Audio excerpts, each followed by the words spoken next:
Troisième B, bonjour. Pour aujourd'hui, vous deviez faire le 24, exercice que nous allons commencer par corriger.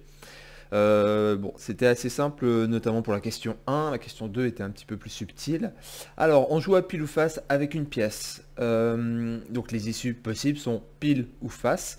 Ce qu'on écrira P ou F. On écrit toujours ça, c'est évidemment beaucoup plus rapide. C'est pas précisé ici, mais on imagine qu'on est dans la situation d'équiprobabilité. Il y a autant de chances d'obtenir pile que face. Encore une fois, ce genre de situation, on les utilise pour modéliser des situations plus complexes avec échec et succès, probabilité qu'un appareil tombe en panne, probabilité que quelqu'un tombe malade, probabilité qu'un client achète ou pas un produit. On va modéliser ça avec des expériences de pile ou face. Alors, il lance la pièce une fois. Quelle est la probabilité d'obtenir pile? Eh bien, 1 sur 2, hein, probabilité nombre d'issues favorables sur le nombre d'issues total, donc 1 sur 2. Et pour face, eh bien, c'est exactement la même chose. Alors, ce qui est important de comprendre, c'est que entre la 1 et la 2, on n'est plus dans la même expérience. Dans la 1, comme j'ai dit, les issues possibles, c'est pile ou face. Dans la 2, les issues possibles ne sont pas pile ou face. Pas du tout. Pourquoi? Parce que maintenant on lance la pièce 3 fois d'affilée. Donc vos issues vont être composées de 3 résultats finalement. Pile, pile, pile, pile, face, pile, etc. etc.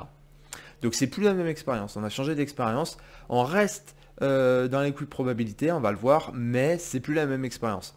Est-il possible qu'il n'obtienne que des piles? Eh bien on va voir ça. Alors déjà le bon réflexe pour répondre à cette question, encore une fois, partons du principe voilà, que ce soit une situation d'équiprobabilité. On veut connaître déjà quelles sont toutes les issues de l'expérience. Et bien pour ça, il faut faire une liste. La liste, la voici. Alors moi, en règle générale, je fais la liste en colonne. Je fixe le premier résultat. Je me dis, bon voilà, disons que mon premier résultat soit pile. Et après, je fais tous les autres. Bah, je peux obtenir pile, pile. Toujours en ayant eu pile, je peux obtenir pile face, face pile, face face. Une fois que j'ai fait ça, j'ai plus qu'à recopier ma liste et à changer le premier résultat. J'avais pris comme hypothèse que mon premier résultat était pile. Maintenant, je prends comme hypothèse que mon premier résultat c'est face et je fais varier. Face face, face pile, pile face et pile pile. Et du coup, une fois qu'on a la liste des issues, eh bien, on peut travailler. On nous demande la probabilité d'obtenir que des piles. Donc c'est la probabilité de l'issue pile, pardon, c'est la probabilité de l'événement élémentaire constitué de la seule issue pile, pile, pile. Donc, la probabilité d'obtenir pile, pile, pile est égale à 1 sur 8. Alors attention, là je mets entre guillemets, il ne faut pas comprendre que ici, c'est l'issue. On ne calcule pas la probabilité d'issue, on calcule la probabilité d'événement. Événement éventuellement élémentaire composé d'une seule issue, d'accord? Mais là-dedans, on mettra toujours des événements, jamais des issues. Par contre, nos événements sont eux constitués d'issues. Ok, donc voilà. Alors là encore ça va parce que on n'a pas énormément, on fait pas énormément de lancers, mais il faut être capable de comprendre comment ça fonctionne. Par exemple, si je vous avais dit, bon bah voilà, on fait maintenant 4 lancers consécutifs. 4 lancers consécutifs, vous allez déjà avoir beaucoup plus de résultats. Et évidemment, on peut se poser la question comment généraliser si on fait 20 lancers consécutifs. Bien, prenons les choses un peu à l'envers. Si je fais un lancer, on est d'accord qu'on a 2 issues. Pile et face. Si je fais 2 lancers,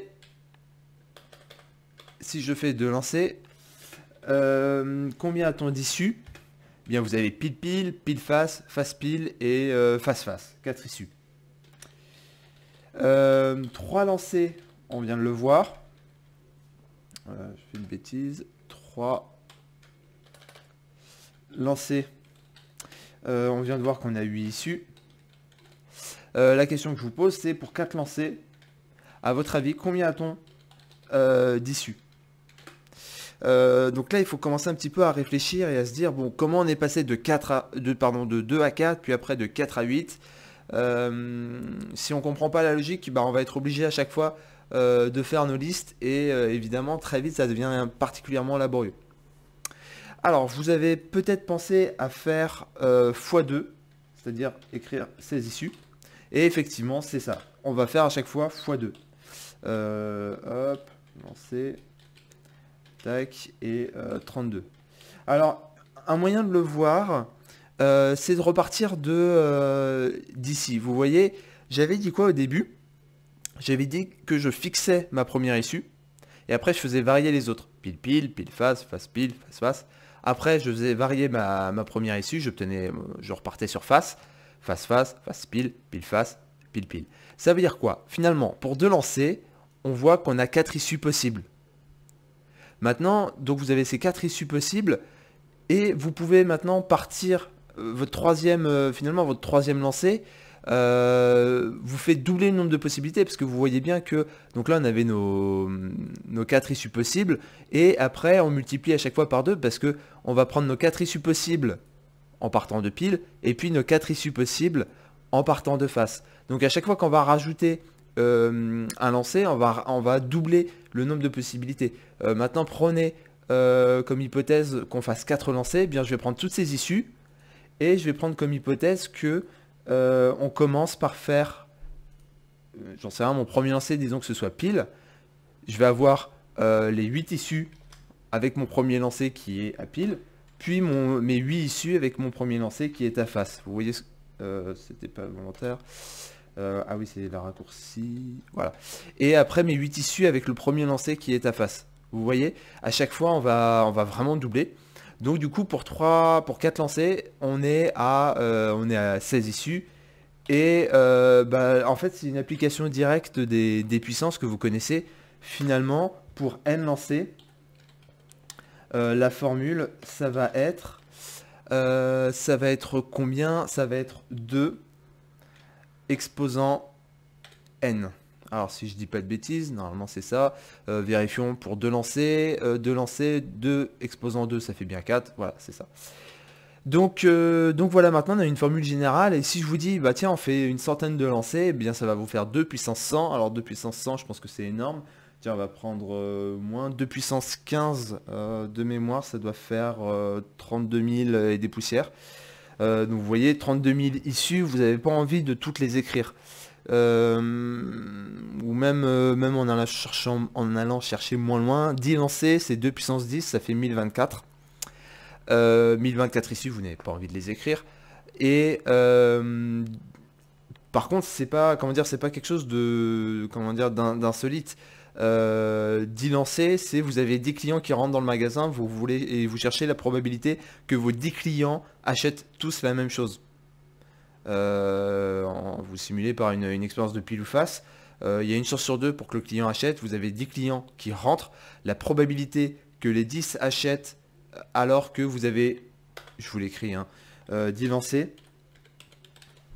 ça vous fait 2 puissance 10 issues possibles. Et du coup, probabilité de les 10 clients achètent. Hop. C'est égal à 1 sur 1024. Alors 1 sur 1024, c'est environ égal à 0,001. Donc évidemment, ça vous fait assez peu de chances que ça se produise. Ça vous fait finalement une chance environ, à chaque fois on est sur du environ là, une chance sur 1000. Ça veut dire quoi? En fait, une application concrète de ça, pourquoi on s'amuserait par exemple à calculer la probabilité que nos 10 clients achètent? Eh bien, imaginez que vous gérez votre stock, vous avez des produits qui sont périssables, donc vous ne voulez pas en jeter, vous ne voulez pas en acheter trop. Une chance sur 1000 pour que tous les clients achètent, j'ai envie de vous dire, dans ce cas-là, vous allez pas commander 10 produits, vous allez en commander peut-être 6, 7. On pourrait éventuellement calculer la probabilité que les 7 clients achètent. C'est un peu plus compliqué. Si vous voulez, tiens, vous pouvez la calculer, sa probabilité. On le corrigera la prochaine fois que 7 clients achètent. Ça veut dire probabilité d'obtenir 7 piles et 3 faces. Voilà, Vous pouvez essayer de calculer ça, vous allez voir que tout de suite, c'est pas évident, mais ça vous fera réfléchir, ce sera un très bon exercice. Donc voilà, ça peut être utilisé pour gérer des stocks. Alors encore une fois, oui, bon, c'est sûr que si c'est pour commander 7 ou 6, 7 ou 8 bananes, ça fera pas, vous allez pas avoir envie de sortir des maths, des mathématiques extrêmement poussées, c'est pas forcément rentable. Mais si vous gérez, j'en sais rien, vous travaillez chez Amazon, vous gérez des stocks des commandes de plusieurs dizaines de milliers d'euros, là vous allez commencer un petit peu à réfléchir et à calculer. Ok, passons à la suite. Alors le 25 m'intéresse pas tellement parce que bon, je pense que vous avez compris la logique et que ça n'a pas trop d'intérêt. Vous pouvez essayer de le faire pour vous entraîner. Quelque chose qui m'intéresse déjà beaucoup plus, on est sur le 25, donc vous avez un jeu de 32 cartes, vous avez 7 couleurs, pique, cœur, carreau, trèfle, 8 cartes différentes, 7, 8, 9, 10, valet, dame, roi, as. Moi je vous demande la probabilité, donc là vous avez des probabilités assez simples, hein. Calculer la probabilité de tirer le 7 de pique, c'est 1 sur 32, vous avez une seule issue favorable à cet événement, et vous avez 32 issues possibles. Maintenant je vous pose plutôt cette question là, dans un jeu de 32 cartes, quelle est la probabilité de tirer une paire de rois? Ça veut dire quoi? Vous tirez une première carte, dans le jeu de 32 cartes, il faut que ce soit un roi, et maintenant dans la pile vous avez 31 cartes, il faut à nouveau tirer le roi, et là vous allez essayer de calculer du coup la probabilité, voilà, d'obtenir cette paire de rois. Vous savez que dans les jeux de cartes en règle générale on s'intéresse pas tellement, enfin pas tant à la probabilité, voilà, simplement de tirer le 7 de pique. Vous allez en général essayer de tirer des paires, des brelans, des carrés, des suites, etc., etc. Des combinaisons de cartes qui ont du sens, et évidemment en termes de probabilité c'est tout de suite plus compliqué. Voilà, donc ça, je vous laisse y réfléchir, c'est pas évident, mais réfléchissez-y, ça vous fera. C'est vraiment en butant comme ça sur des problèmes que vous verrez un petit peu quelle est la complexité de la chose et que vous vous armerez pour la suite. Très bien, je vous laisse maintenant 2 minutes pour faire le 34. Voilà, vous pouvez mettre sur pause quand j'aurai fini de centrer. Voilà, parfait. Voilà, je vous laisse le faire. Vous avez mis sur pause, vous êtes en train de travailler, c'est très bien. Bravo, vous avez travaillé sérieusement. Alors, cet exercice, il n'est pas évident, et là encore, c'est vraiment la rigueur qui vous sauvera. Bon, j'exagère peut-être un petit peu. C'est vrai que là, sur cet exercice, l'intuition peut suffire. Mais encore une fois, je vous ai déjà montré qu'on peut très facilement rendre les choses très compliquées, et à ce moment-là, si vous n'êtes pas rigoureux, vous ne ferez rien. Votre intuition vous perdra. Alors, donc, on fait tourner une roue et on cherche la probabilité de gagner de gagner quelque chose. Donc finalement, pour gagner quelque chose, il faut soit tomber sur le jaune, soit tomber sur le vert. Bon, là a priori pour le moment c'est facile puisque vous voyez bien que votre roue, la moitié est jaune, la moitié est vert.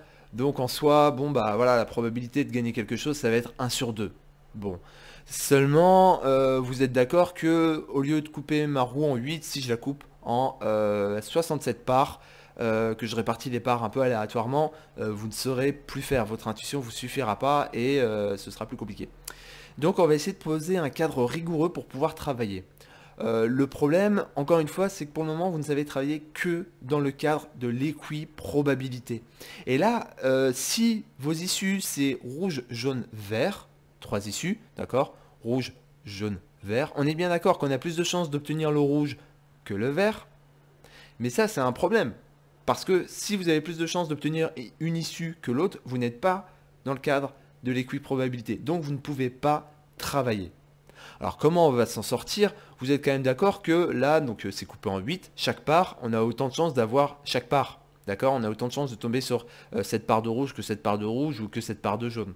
Mais en fait, on va se baser là-dessus pour construire nos issues. On va dire qu'il y a 8 issues possibles. Et ces 8 issues, on va, entre guillemets, les colorier. Donc finalement, le cadre, ça va être le suivant. Vous avez 6 issues. Rouge 1, rouge 2, rouge 3, rouge 4, jaune 1, jaune 2, vert 1, vert 2. D'accord? Simplement, voilà, je numérote mes cases. R1, R2, R3, R4, J1, J2, V1, V2. Tout simplement. Donc voilà, nos issues, c'est pas compliqué, on en a 8. R1, R2, R3, R4, J1, J2, V1, V2. Ce qu'on y gagne maintenant, c'est que nos issues, on est bien dans l'équiprobabilité. J'ai autant de chances d'obtenir J1 que J2 que R3. Donc maintenant c'est parti. Alors je vais aussi utiliser une notation. Maintenant je vais, parce que finalement ce qui nous intéresse c'est pas obtenir R2, c'est obtenir rouge. D'accord?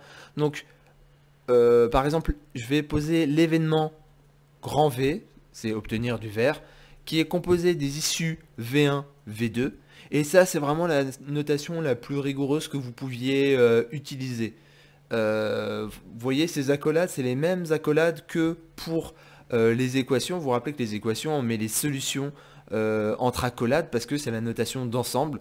L'événement vert est constitué des issues V1, V2. L'événement, c'est l'ensemble constitué des issues V1 et V2. Tout comme vous auriez noté grand S et l'ensemble constitué de 1 et moins 2,5. D'accord? Ça, c'est vraiment très rigoureux. C'est vraiment la notation à utiliser. Pareil pour J. Oups. J est l'événement constitué des issues J1 et J2. Et du coup, probabilité de gagner quelque chose, finalement, c'est probabilité de, et là, on n'a pas besoin des guillemets, V et J.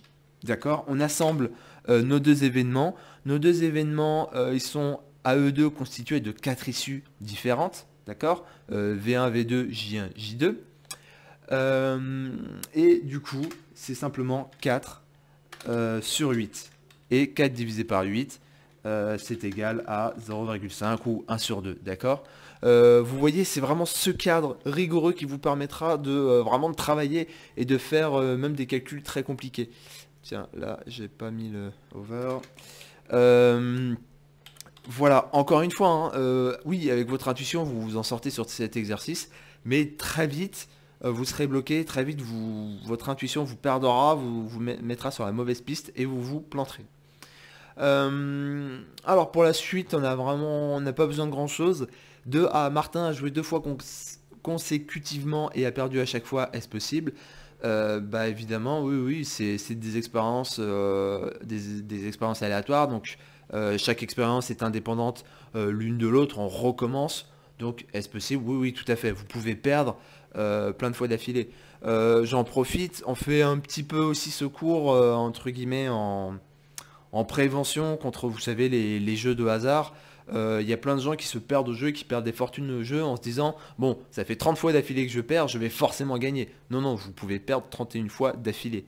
De même, si vous gagnez plein de fois d'affilée, il n'y a aucune raison pour que la fois suivante, vous ne perdiez pas tout. Et notamment, pour ceux qui jouent des numéros ou quoi que ce soit, vous pouvez jouer strictement tout le temps les mêmes numéros. Vous avez autant de chances de gagner que si vous changez à chaque fois. Bon. En fait, peu importe ce que vous jouez, vous avez les mêmes chances. Ok, donc il a joué 2 fois consécutivement et a perdu à chaque fois. Est-ce possible? Oui, car c'est une expérience aléatoire. Il décide de jouer une 3e fois. Quelle est la probabilité qu'il gagne quelque chose au 3e lancer? Eh bien, exactement la même chose qu'avant, à savoir 0,5. D'accord? La probabilité reste la même. Alors au passage, elle reste la même, ce qui n'est pas le cas.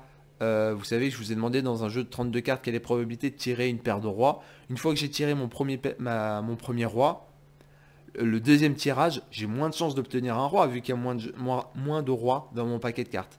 Je détaille pas plus, je vous laisse réfléchir à ça.